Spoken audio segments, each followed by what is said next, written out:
back with some more curriculum for you. Today's going to be talking about stuff we went over in class last week. It's all about maintaining the mount position. Okay, just general tips on maintaining mount. So after we're going to be laying down, I'm mounted. So when I initially get to a mount position, the first thing I want to do, let's say I'm stepping over in a mount, I want to bring my feet in close together, like this, okay? And I'm just going to put my hands on the ground, and I want to make sure both sides of my body are essentially doing the same thing, right? Just like this. So when he goes to buck me off or bump around, I have a good solid base, okay?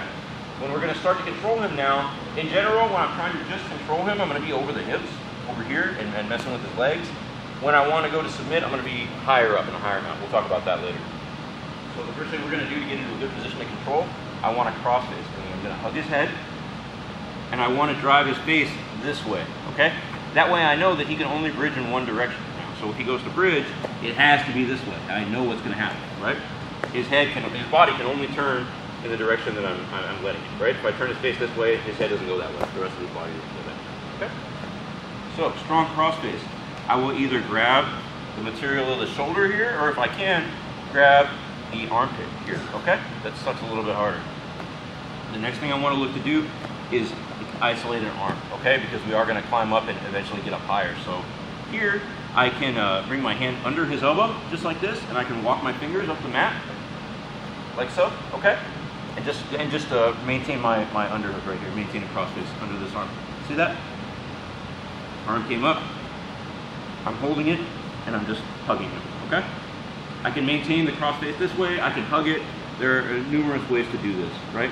My legs are in close, that way, before I do any of this stuff, he can't just push my knee into his half guard, right? If my feet are out wide, he can do a real easy elbow escape right here, right?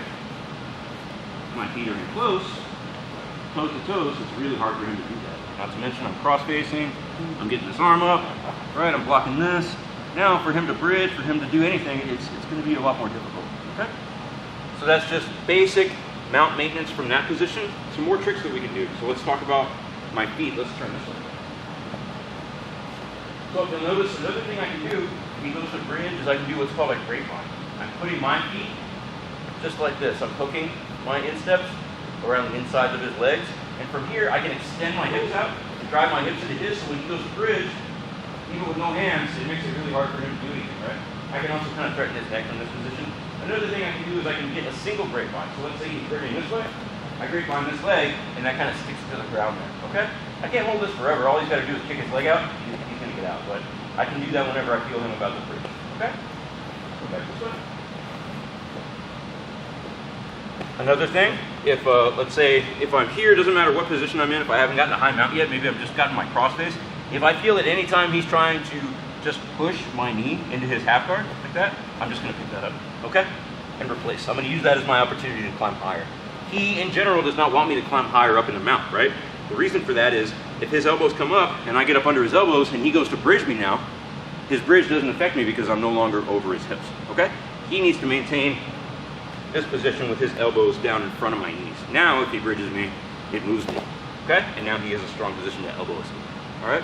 Which is why we want to be getting up under these elbows and creating that open elbow situation that we're always looking for, okay? One final thing I wanted to mention as far as maintenance goes is going to a technical mount position, meaning 1 foot on the ground, kind of like a lunge, okay? So he goes to turn one way, I'm going to come up and just put my foot on the ground, just like this. I'm going to pinch them together nice and tight, okay?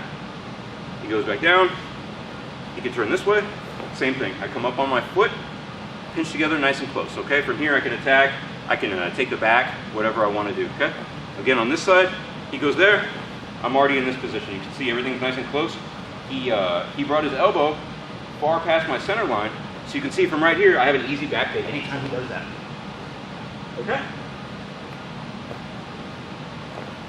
Anything else? Any questions? Anything like that you wanted to add? Cool. So that's just some basic ways to control the mount position, guys. We'll find more later, okay?